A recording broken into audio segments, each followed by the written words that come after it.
Howdy, friend. Sam Houston here, hoping you're living in high cotton. And if you're lucky enough to be in Texas, I know you're most of the way there. Now enjoy your daily dose of Texas history and Texas pride. Howdy, friend. Welcome back to the Feed Bandit podcast and your Texas History Roundup for January 16th. In 1829, General Manuel de Mier y Terán left East Texas to return to Mexico City after a lengthy investigative tour of the province of Tejas. In 1827, Terán had been commissioned by the Mexican government to study the flora and minerals and assess the political climate of the area. Terán subsequently reported that Texas was becoming Americanized and recommended that further immigration from the United States be banned. His recommendations resulted in the law of April 6, 1830. In 1859, Emily Austin Bryan Perry donated the first 55 of 122 blocks for the towns of Bryan and Hamilton. The remaining blocks were donated in February.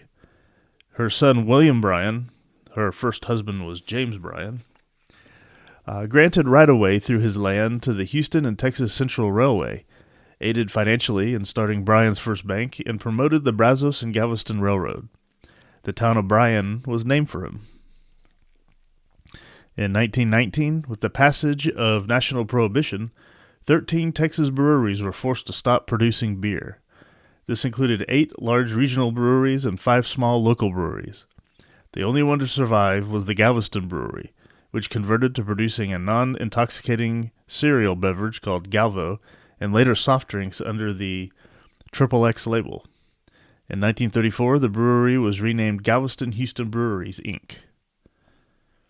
And as we learned from Prohibition never prohibits anything from being sold, produced, or consumed. It simply creates more and more dangerous things being consumed and more crime. It was interesting period, led to the rise of, like I said, of crime, but of the mafia and things of that nature, and was wisely repealed with another amendment in the 30s, I believe, early 30s.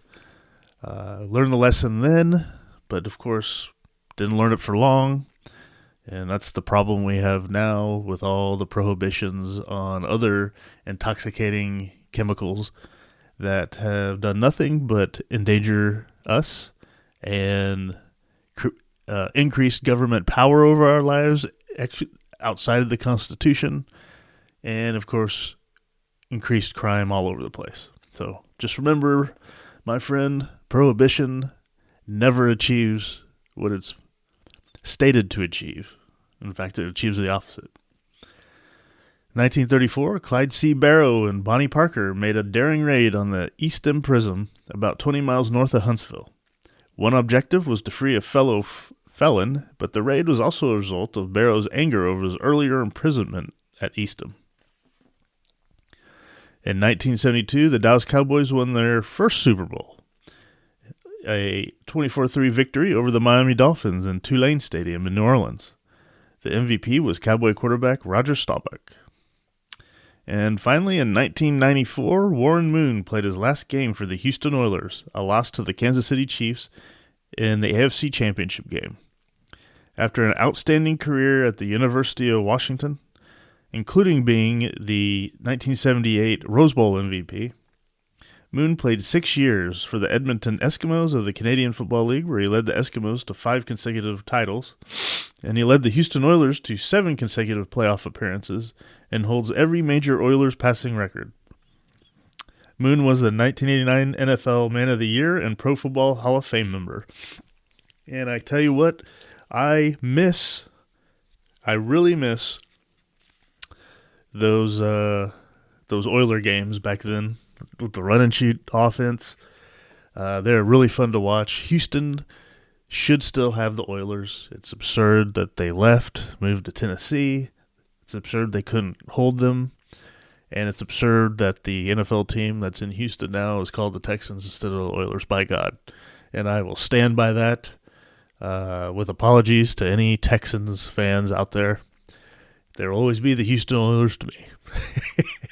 All right, well, that was your Texas History Roundup for January 16th. Thank you so much for listening, and we'll catch you back here on the next one. You take care.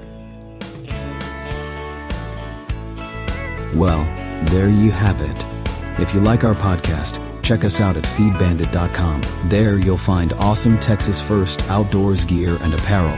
Your purchase helps support the Bandits and keeps this podcast on the air, fighting for you and for Texas. Remember, preserve the tradition, protect the legacy.